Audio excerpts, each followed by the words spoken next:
crises d'éternuement, des gros problèmes, les yeux rouges. Les yeux rouges, pardon. Comme Ouais. un Français sur 4, ce patient est hypersensible aux graminées du printemps. Conjonctivite, éternuement et même symptômes asthmatiques, autant de signes qui doivent faire penser à une allergie au pollen. Les facteurs aggravants de la pollinose, en ville, oui, par exemple, le facteur aggravant, c'est la pollution. La pollution, par exemple, les particules diesel qui altèrent les pollens et qui peuvent les rendre beaucoup plus allergisants. Du coup, même si les taux de pollen sont plus élevés à la campagne, c'est en milieu urbain que ces particules irritantes sont les plus nocives. Le tabac et le soleil sont d'autres facteurs aggravants.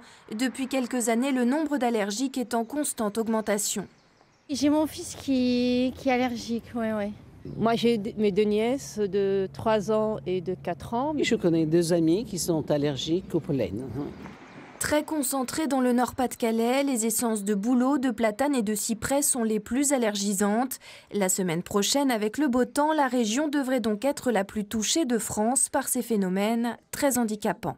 C'est fatigant, épuisant pour le patient et ça perturbe, ça a des incidences, ne serait-ce que dans la fréquentation scolaire pour les enfants, au travail pour certains patients qui ne peuvent pas assurer correctement leur travail durant les périodes à haut risque.